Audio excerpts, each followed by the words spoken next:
Assalamualaikum warahmatullahi ta'ala wabarakatuh. Alhamdulillah, saudara-saudara sekalian, bertemu lagi kita di channel Malaysian Respon.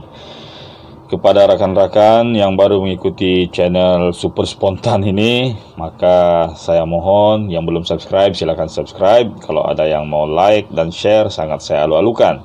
Kepada rakan-rakan yang mempunyai pendapat ataupun tambahan, penambahbaikan, silakan komen di ruangan komen, insya-Allah. Jika saya mampu atau tidak terlindung oleh pihak YouTube, saya akan balas. Okey tuan-tuan dan puan-puan sekalian, kita sekarang ini seperti yang sekarang ini sedang berlegar-legar putaran angin di mana-mana mengatakan bahawa election is around the corner. PRU ke-15 bila-bila masa akan diumumkan. Kerana kalau kita tengok beberapa petunjuk akhir-akhir ini, bayang-bayang dia sudah ada.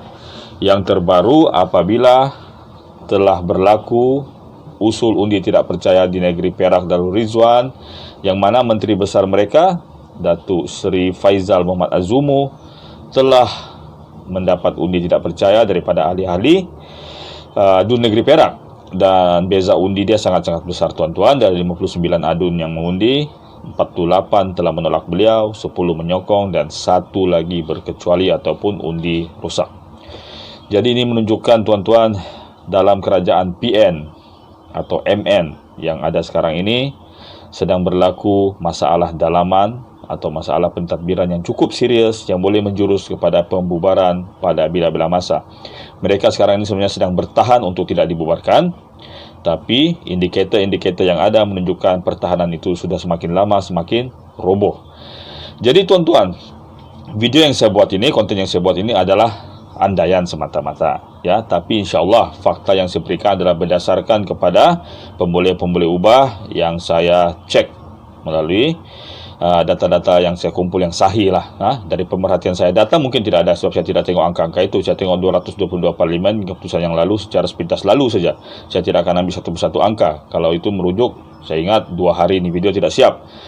Okey tuan-tuan, andaian pertama yang kita buat adalah bahawa tidak akan bakal berlaku penambahan atau perubahan persempadanan semula kerusi-kerusi Parlimen Malaysia. Kekal 222. Tapi saya rasa besar kemungkinan akan ditukar sebab baru-baru ini di Sabah telah berlaku penambahan 13 kerusi DUN. 13 kerusi DUN bukan alang-alang tuan-tuan, sebab di Malaysia standard kita satu parlimen paling kurang 2 DUN ataupun 3 DUN di dalam dia. Jadi kalau 13 paling kurang pun 4 atau 5 kerusi parlimen baru akan wujud di Sabah. Kan? Tapi kita pun bukan tidak tahu. Di Sabah ini negeri yang paling senang diorang kotak-katikan. Untuk menambah baikkan, untuk memenangkan, untuk mengalahkan, mereka boleh adjust saja bila-bila masa. Boleh jadi daftar pemilih yang lama yang menggunakan 26 kursi parlimen masih digunakan pakai di Sabah, dan hal ini akan menjurus kepada kekalnya angka 222 kursi parlimen Malaysia. Jadi itu andaian pertama, kekal 222 kursi parlimen dengan menggunakan daftar pemilih pada PRU yang ke-14. Okey, yang kedua, ini yang paling penting. MN dan PN akan berpecah. Jadi sebelum itu, mari saya jelaskan dulu tuan-tuan, golongan parti-parti yang bertanding. Akan terdapat 4 pecahan besar parti-parti yang bertanding. Pecahan yang kelima seperti parti kecil dari Sabah dan Sarawak, itu kita tidak ambil kira tuan-tuan. Bukan kita sombong, bukan kita apa, tapi dampaknya agak kurang. Jadi kita ambil 4 yang besar. Yang pertama adalah Pakatan Harapan. Pakatan Harapan sekarang ini kalau kita tengok kewujudan dia terdiri dari 4 parti, tetapi bila PRU ke-15 nanti menjelang, saya jangka ia akan bertambah secara otomatik kepada 5, iaitu Parti Warisan Sabah, Parti Keadilan Rakyat PKR, Parti Demokratik Tindakan Demokratik iaitu DAP, Parti Amanah Negara PAN, serta kemungkinan besar satu parti berbasis tempatan dari Sarawak, yang akan membantu PKR dan DAP di kerusi-kerusi pedalaman di Sarawak. Itu kemungkinan besar akan berlaku.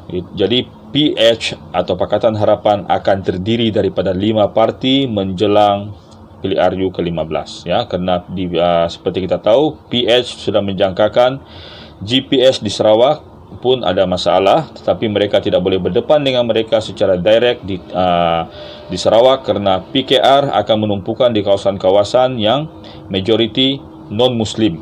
ya, dan DAP di kawasan majoriti Cina. Jadi kawasan-kawasan yang majoriti Melayu besar kemungkinan akan ditandingi oleh kerusi local base dari Sarawak. Okey. Kedua adalah Muafakat Nasional. Muafakat Nasional atau MN adalah parti yang terdiri daripada Barisan Nasional yang terdiri daripada UMNO, MIC dan MCA serta Parti Bersatu Sabah PBS, dan akan bergabung dengan PAS dengan tujuan PAS akan menandingi kerusi-kerusi yang ada di pantai timur semenanjung Malaysia serta kerusi-kerusi majoriti Melayu di kawasan-kawasan utara di Kedah, Perak dan Perlis.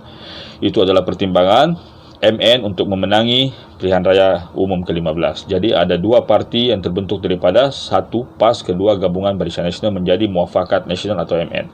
Hal ini tetap akan berlaku tuan-tuan apabila menjelang PRU15 nanti. Ini adalah satu pakatan yang akan bertanding. Tapi kita tidak tahu adakah mereka menggunakan satu logo baru atau kekal logo PAS dan logo BN, iaitu logo Dacing.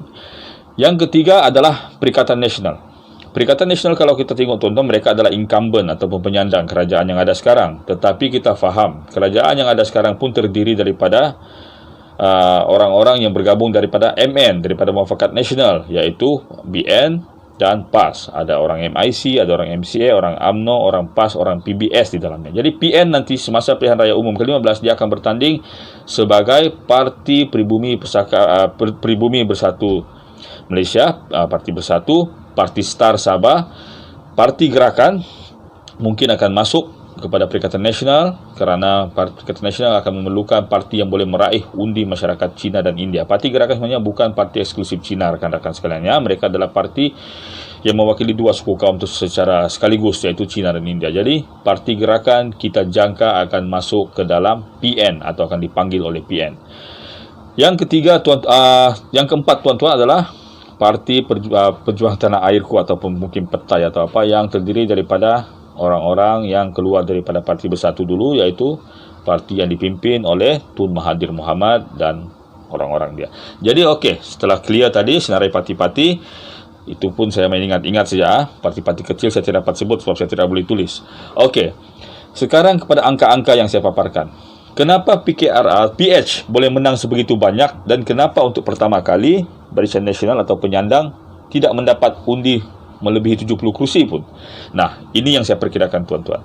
Kalau kita rujuk kembali kepada keputusan PRU ke-14, kerusi-kerusi sebanyak 123 yang dimenangi oleh PH pada masa itu dimenangi dengan jumlah majoriti yang sangat-sangat besar. Jadi, jumlah majoriti ini walau apa sentimen sekalipun tidak akan terkejar oleh parti-parti yang mau mengejar kursi-kursi tersebut. Kerana apa? Kalau kita rujuk semula tuan-tuan, sebenarnya semasa pilihan raya umum ke-14 dulu, Pakatan Harapan meraih 51.8% undi. Sedangkan Barisan Nasional cuma meraih 47%. Jadi jumlah yang melebihi 4% ini sangat-sangat besar sebenarnya. Kerana BN kebanyakannya pada masa itu memenangi kerusi-kerusi yang mempunyai jumlah pengundi yang sedikit, jadi membawa kepada majoriti yang sedikit. Kalau kita ingat tuan-tuan, di kerusi Damansara, Tony Phua memenangi kerusi tersebut atas tiket DAP dengan majoriti yang melebihi 100,000 undi. Begitu juga dengan Seputih, Teresa Kok memenangi kerusi tersebut dengan majoriti 80,000 undi. Di Ceras, Lim Kok Wai juga menang dengan majoriti yang sangat-sangat besar, melebihi 70,000 undi. Jadi kita nampak, jadi tidak akan terkejar, ya, kerusi-kerusi tersebut. Kedua, perpecahan antara PN dan MN. Kita ambil satu kerusi tuan-tuan, ya, kerusi yang agak lengai atau kerusi yang paling senang lah. Kita ambil Putrajaya. Semasa PRU yang ke-14, kerusi Putrajaya dimenangi oleh Tengku Adnan Tengku Mansur mewakili Barisan Nasional, tetapi majoriti yang beliau perolehi tidak sampai 10,000. Jadi jika PN turut meletakkan calon di kerusi tersebut, BN turut meletakkan calon, maka pecahan undi dia akan berlaku. Jadi di semua kerusi-kerusi yang dimenangi oleh PN dan BN akan berlaku perpecahan undi. Jadi kita andaikan undi yang diperolehi oleh Pakatan Harapan kekal, maka calon Pakatan Harapan lah yang akan menang. Kerana, okey, kita ambil macam ni. Katalah ada 100,000 pengundi di satu kawasan itu. Semasa PRU ke-14, kita ambil 70% yang datang mengundi, peratannya adalah 70%, ya. Jadi ada 70,000 pengundi. 40,000 mengundi BN, kita ambil 30,000 mengundi PH. Menjelang PRU ke-15, suasana ini akan berubah. kita andaikan kekal pengundi PS 30,000, tetapi PN masuk, BN masuk, diorang pecah dua, diorang punya jadi 20. Jadi 20, 20, 30, yang 30 akan menang. Sesimpel itu perkiraannya tuan-tuan ya.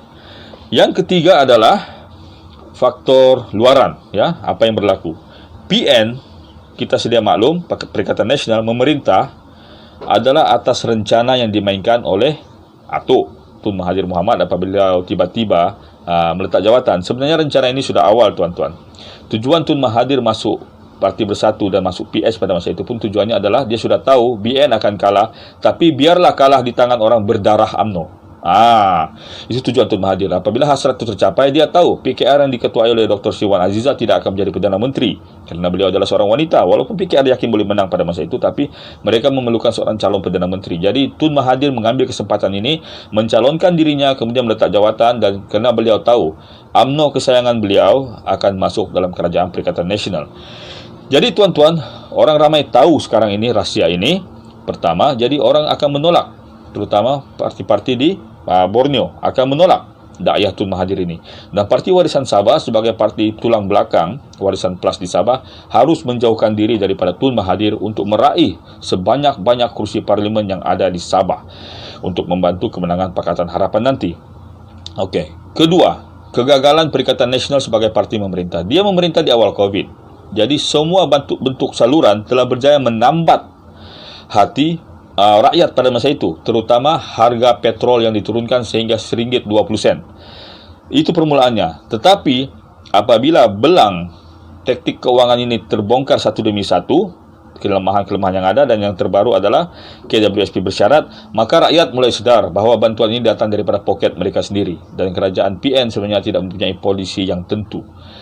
Ketiga tuan-tuan adalah perasaan UMNO yang merasakan inilah masanya untuk balas dendam. Mereka merasakan posisi mereka pada masa ini jauh berada di atas Perikatan Nasional dari segi machinery. Ya, gerakan gerakan pilihan raya orang lebih mantap berbanding Perikatan Nasional.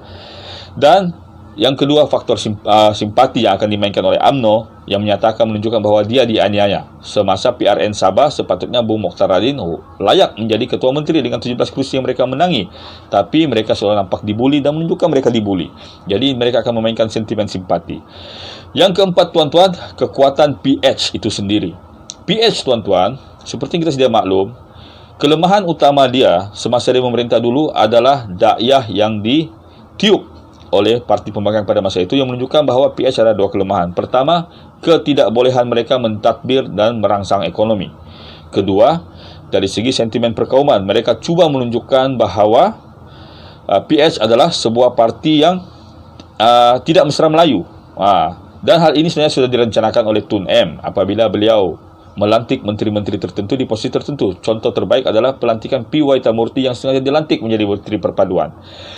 Jadi tuan-tuan, hal ini sudah tercium oleh rakyat. Rakyat sudah tahu. Ya, kelemahan itu bukan kelemahan PS, tapi kerana PS yang jujur memerintah pada masa itu tidak melakukan pemecatan kepada anggota-anggota rejim lama yang memerintah. Jadi kita sebagai rakyat tuan-tuan melihat indikator ini, melihat angka-angka yang saya berikan ini, 134 sebenarnya angka minimum. Kalau PS dengan mesin jentera pilihan raya dia boleh bergerak dengan lebih lancar, maka 142 adalah jumlah yang boleh diraih oleh Pakatan Harapan. Ya, saya bagi satu contoh lah, kita ambil negeri yang paling kecil, Perlis. Seperti kita tahu, Perlis PS gagal meraih sebarang kursi parlimen pada PRU ke-14, tapi pada kali ini kesemua 3 kursi itu akan diraih dengan mudah.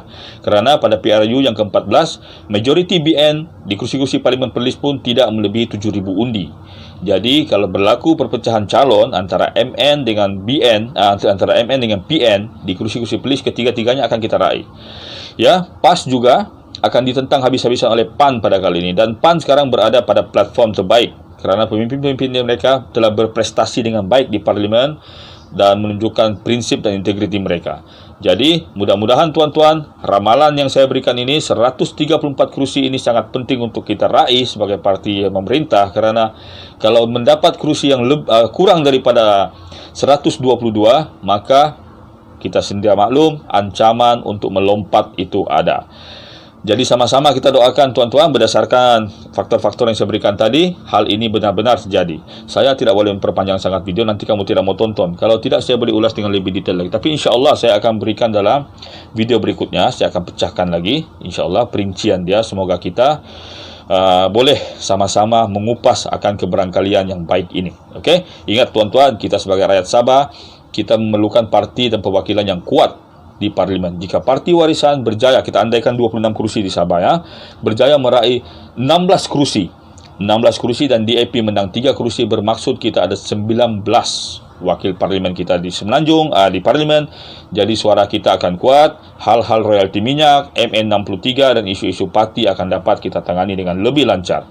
Pembangunan juga akan lebih baik insya-Allah. Kita sokong PS tuan-tuan, kerana PN, BN dan Parti Atuk sudah terbukti menjadikan Sabah sebagai orang cakap gelanggang boxing saja bagi orang. Jadi ini kalilah kita kembalikan parti yang sempat memerintah, belum sempat melaksanakan dasarnya dulu, kembali untuk memerintah dan melaksanakan apa yang patut dengan lebih baik, kerana 22 bulan yang lepas itu yang mereka memerintah itu adalah satu pengajaran bagi PH untuk membentuk dirinya dan mengenal pegawai-pegawai mana yang patut orang cakap diminimumkan peranannya untuk membolehkan kelancaran pemerintahan. Assalamualaikum warahmatullahi taala wabarakatuh.